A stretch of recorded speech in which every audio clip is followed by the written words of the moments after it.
கோவை பாராளுமன்ற தொகுதியில் மொத்த வாக்குகள் 21,06,124. அதில் பதிவான 13,66,177. அதில் போஸ்டல் ஓட்ஸ் 7,352. பதிவான போஸ்டல் ஓட்ஸ் 6,656. இதில் சட்டமன்ற தொகுதி வாரியாக திமுக எவ்வளோ வாங்கியிருக்கு, பிஜேபி எவ்வளோ வாங்கியிருக்கு, ஏடிஎம்கே எவ்வளோ வாங்கியிருக்கு, நாம் தமிழர் கட்சி எவ்வளோ வாங்கியிருக்குன்றது பார்ப்போம். பல்லடம் தொகுதியில் திமுக 42% வாக்குகள் வாங்கியிருக்கு. பதிவான வாக்குகளில் 42% வாக்குகள் வாங்கியிருக்கு. பிஜேபி 28% வாக்குகள் வாங்கியிருக்கு. ஏடிஎம்கே 19% வாக்குகள், நாம் தமிழர் கட்சி 7% வாக்குகள் வாங்கியிருக்கு. சூலூர் சட்டமன்ற தொகுதியில் பதிவான வாக்குகளில் திமுக 39% வாக்குகள் வாங்கியிருக்கு. பிஜேபி 30% வாக்கு, ஏடிஎம்கே 21% வாக்கு, நாம் தமிழர் கட்சி 5% வாக்கு.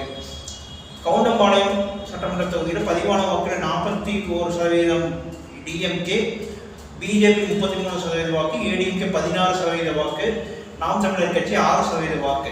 கோவை சவுத் டிஎம்கே 40% வாக்கு, பிஜேபி 35% வாக்கு, ஏடிஎம்கே 14% வாக்கு, நாம் தமிழர் கட்சி 6% வாக்குகள் வாங்கியிருக்காங்க. கோவை நார்த் திமுக 42% வாக்கு, பிஜேபி 36% வாக்கு, ஏடிஎம்கே 13% வாக்கு, நாம் தமிழர் கட்சி 4% வாக்கு வாங்கியிருக்காங்க. சிங்கநல்லூர் சட்டமன்ற தொகுதியில் திமுக 42% வாக்கு வாங்கியிருக்காங்க, பிஜேபி 33% வாக்கு வாங்கியிருக்காங்க, ஏடிஎம்கே 15% வாக்குகள் வாங்கியிருக்காங்க, நாம் தமிழர் கட்சி 5% வாக்குகள் வாங்கியிருக்காங்க. மொத்த போஸ்டல் ஓட்டில் பதிவான வாக்குகளில் திமுக 2,772 வாக்குகள் வாங்கியிருக்காங்க, பிஜேபி 2,524 வாக்குகள் வாங்கியிருக்காங்க, ஏடிஎம்கே 887 வாக்குகள் வாங்கியிருக்காங்க, நாம் தமிழர் கட்சி 277 வாக்குகள் வாங்கியிருக்காங்க. ஸோ மொத்த வாக்கு, அதாவது 6 சட்டமன்ற தொகுதிகளிலும் மொத்த வாக்கு ஒவ்வொரு கட்சி வாரியாக வாங்கின வாக்குகள் விவரம். திமுக போஸ்டல் ஓட்டோட சேர்த்து 5,68,200 வாக்குகள் வாங்கியிருக்காங்க. பிஜேபி 4,50,132 வாக்குகள் வாங்கியிருக்காங்க. ஏடிஎம்கே 2,36,490 வாக்கு வாங்கியிருக்காங்க. நாம் தமிழர் கட்சி 82,657 வாக்கு வாங்கியிருக்காங்க. இதில் முக்கியமான விஷயம் என்னன்னு கேட்டிங்கன்னா, எல்லா சட்டமன்ற தொகுதிகளிலும் பிஜேபி 2வது இடத்துல வந்திருக்காங்க. அதாவது 6 சட்டமன்ற தொகுதிகளிலும் பிஜேபி 2வது இடத்துல இருக்காங்க. பிஜேபிக்கும் ஏடிஎம்கேக்கும் உள்ள வாக்கு சதவீதம் பார்த்தீங்கன்னா, ஒவ்வொரு சட்டமன்ற தொகுதியிலும் 8% முதல் 9% ஏடிஎம்கே கம்மியான வாக்கு வாங்கியிருக்காங்க. ஸோ கோவை கொங்கு மண்டலம் ஏடிஎம்கே கோட்டை என்று இருந்த இடத்திலேயே ஏடிஎம்கே 3வது இடத்துக்கு தரப்பட்டு குறைந்தது பிஜேபியை விட 8-9% வாக்கள் எல்லா சட்டமன்றத்திலையும் வாங்கியிருக்காங்க, கம்மியாக வாங்கியிருக்காங்க.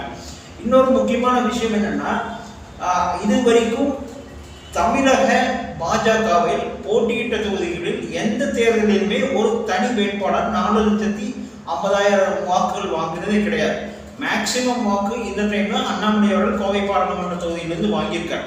ஸோ இதில் முக்கியமான 2-3 விஷயங்கள், அதாவது தனித்தனி பூத் வாரியை எடுத்து அனலைஸ் பண்ண பார்க்குறப்போ, ஈவன் கணபதி ராஜ்குமார் அவருடைய சொந்த பூத்திலே பிஜேபி அவரை விட அதிகமாக வாக்கு வாங்கியிருக்கு. அதாவது மாவட்ட செயலாளர் கார்த்திக் அவரோட சொந்த பூத்திலையும் திமுகவோட பிஜேபி அதிகமான வாக்குகள் வாங்கியிருக்கு. இது ஒரு பெரிய, அதாவது நம்பரில் தோல்வி என்று எடுத்தால் கூட இது திமுகவுக்கு ஒரு பெரிய பின்னடைவாக கருதப்படும்.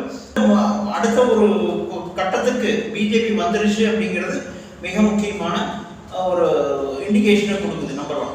நம்பர் 2 இதில் பெற்ற வாக்குகள் ஒரு அப்ராக்சிமேட்டாக 1,18,000 வாக்குகள் குறைந்த அளவில் வாங்கியிருந்தா கூட தார்மீக அடிப்படையில் அண்ணாமலை அவர்கள் வெற்றி பெற்று வருகிறார் என்றே சொல்ல வேண்டும். இதனால் அவர்களுக்கு என்ன வாய்ப்புகள் வரப்போகிறது இன்னும் 1-2 நாளில் தெரிஞ்சு போயிடும். மேபி அவர் மத்திய அமைச்சர்கள் கூட சேர்க்கப்படலாம். அதாவது கோயம்புத்தூர்காரன் கைவிட்டாலும் மோடி கோயம்புத்தூர்காரன் கைவிட மாட்டார்னு நினைக்கிறேன். கண்டிப்பாக ஒரு மத்திய அமைச்சரோட இடம் இருக்கிறது, நிறைய வாய்ப்புகள் இருக்கிறது. அது 8ஆம் தேதி தெரிஞ்சு போயிடும், பார்க்கலாம். அப்படி ஒரு கிடைக்கும் பட்சத்தில் கோவைக்கு, அதாவது கோவை எம்பி எப்பவுமே லாஸ்ட் 2 டேர்ம் இருந்த எம்பி நடராஜன் அவரும் கோவைக்கு எதுவுமே செய்யலை. இப்போ இருக்கிற கணபதி ராஜ்குமாரால் எதுவும் செய்ய முடியாது. ஆனால் ஜெயிக்காத ஒரு எம்பி கோவைக்கு ஒரு மிகப்பெரிய மாற்றத்தையும் மிகப்பெரிய ஒரு முன்னேற்றத்தையும் தருவார் என்பது எந்த மாற்று கருத்தும் கிடையாது. நன்றி, வணக்கம்.